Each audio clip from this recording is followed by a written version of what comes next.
Assalamualaikum warahmatullahi wabarakatuh.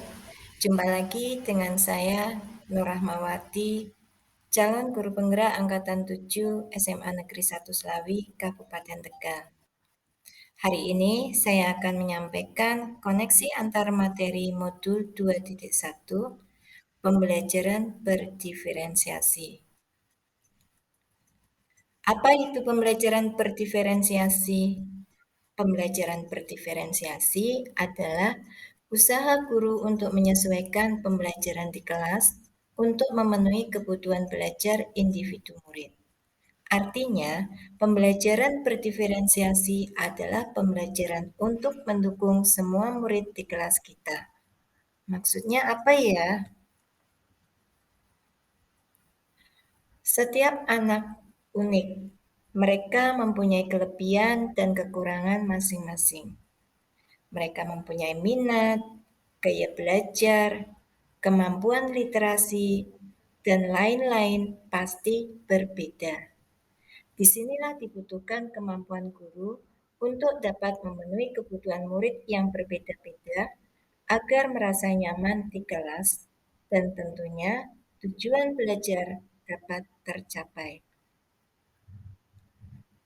Bagaimana cara melakukan pembelajaran berdiferensiasi? Pembelajaran berdiferensiasi dapat dilakukan dengan memahami tujuan pembelajaran, merespon dan mengetahui kebutuhan belajar murid, menciptakan lingkungan belajar yang mengundang murid untuk belajar, melakukan manajemen kelas yang efektif, serta melakukan penilaian berkelanjutan. Berkaitan dengan kebutuhan belajar murid, guru harus memahami 3 aspek. Yang pertama, kesiapan belajar murid atau reading. Yang kedua, minat murid. Dan yang ketiga, profil belajar murid atau yang kita kenal dengan gaya belajar murid. Untuk kesiapan belajar murid atau reading, itu merupakan guru diharuskan memiliki pengetahuan awal dan menentukan apa yang telah murid ketahui dan di mana murid berada. Sedangkan untuk minat murid sendiri, minat setiap anak pasti berbeda-beda. Minat adalah salah satu motivator penting bagi murid untuk terlibat aktif dalam setiap pembelajaran. Profil belajar murid dipengaruhi oleh beberapa faktor. Yang pertama, faktor lingkungan, yang kedua, faktor budaya, yang ketiga, gaya belajar, serta yang keempat adalah kecerdasan majemuk. Kebutuhan gaya belajar murid dapat diidentifikasikan berdasarkan cara-cara sebagai berikut. Yang pertama, kemampuan perilaku murid. Yang kedua, mengidentifikasi pengetahuan awal. Yang ketiga, berbicara dengan guru murid sebelumnya. Yang keempat, membaca rapot murid sebelumnya. Dan yang terakhir adalah melalui penilaian formatif dan diagnostik. Adapun strategi untuk mendiferensiasikan pembelajaran ada 3 bentuk. Yang pertama, diferensiasi konten, yang kedua, diferensiasi proses, dan yang ketiga adalah diferensiasi produk.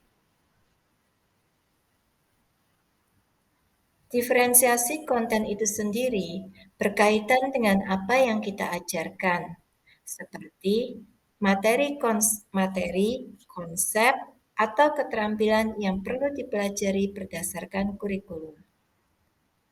Hal ini tentunya dilakukan dengan membedakan pengorganisasian, format penyampaiannya, bukan mengubah standar kurikulum.